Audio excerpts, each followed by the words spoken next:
Well, there are 32 members of NATO. We're 31st out of 32. Yep, in terms of military preparedness, we're now the second last. Who's behind us? Only Iceland, and Iceland doesn't have a military. I don't think there's any need to say much more, except that when it came to a choice between funding the cost of rearming our country in dangerous times or continuing, as this government has been, with a rapid increase in welfare benefits, Benefit Street won. Good afternoon. This is The Times at 1 with Andrew Neil. So it turned out to be Keir Starmer's swan song as Prime Minister. The Defence Investment Plan, unveiled at last today. Prime Minister gave a speech, so did the Defence Secretary, so did the Chancellor of the Exchequer. We got it at last. Let's not forget that this is meant to show us how to finance the Strategic Defence Review, which came out just over a year ago, 13 months ago. Now, when it came out, the government said it backed it in full, it would implement it in full, and it would come up with the methods by which it would be financed by the autumn of last year. Well, autumn came and went, no plan for financing. Winter came and went too, still no plan for financing. Spring came and went this year, still no plan for financing. But eventually we have it now. It was delayed because of endless infighting between the Treasury and the Ministry of Defence, with the Prime Minister seemingly too weak to knock heads together, too weak to be able to overrule Rachel Reeves and say, look, you got to come up with more money. How you do it, that's up to you, but we need to finance this Strategic Defence Review. Instead, they took their time, and it's almost 13 months, as I say, since that review came out that we learn how some of it is going to be financed. Well, it's not like there's a dangerous world or any wars going on at the moment, so why not take your time?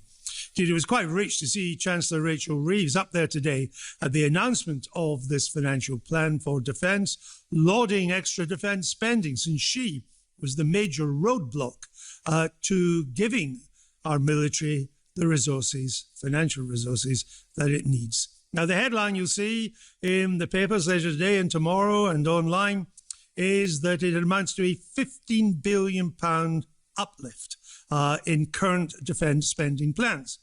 Sounds quite a lot of money, 15 billion is.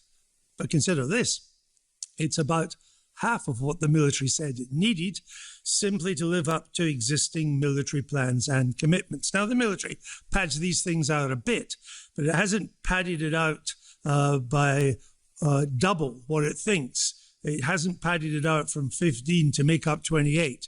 This is way below what even a conservative estimate of what our military needs to make it function correctly, the 15 billion. Also, it's 15 billion over 4 years. So it's not quite as much, just 3 and a bit billion extra over the years. And within that 15 billion, yep, you guessed it, there's about 3 billion of Treasury trickery, of increases for the defence budget, which aren't really increases in the defence budget, and certainly won't do anything to make us safer or more powerful. It amounts to 1.5 billion more than was offered to John Healey, previous Defence Secretary, before he resigned, saying it's just not enough. I don't know if the extra 1.5 billion would have kept Mr. Healey in a job. What I can tell you is it's come at a pretty high cost, particularly a high cost for a Labour government, because it means that there will now be further delays to military housing upgrades. Now, some of the quality of our military housing is appalling, and there was a plan to upgrade a lot of it. Well, that's now being delayed. And of course, first of all, we shouldn't expect our military to live in substandard quarters, but also the quality, the poor quality of this military housing is one of the main causes of people leaving the service. So that's going to be delayed. And secondly, it cuts the expansion of our cadet forces. Another petty thing to do, because our cadet forces are a major pipeline for future military service. They funnel people towards the military service in years to come. And yet, even with these cuts, which obviously are away from the front line, don't affect our ability to deploy force or protect ourselves, it still leaves defence desperately underfunded. It's now projected that defence as a share of GDP will be 2.69%, just shy of 2.7% by 2030.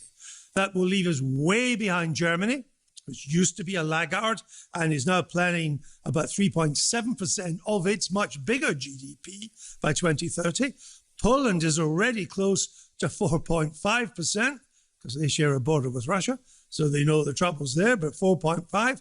And even the peace-loving Swedes, until recently neutral, not a member of the NATO, they're planning by 2030 to spend 3.5% of their GDP. So we are falling behind even after this defence finance review.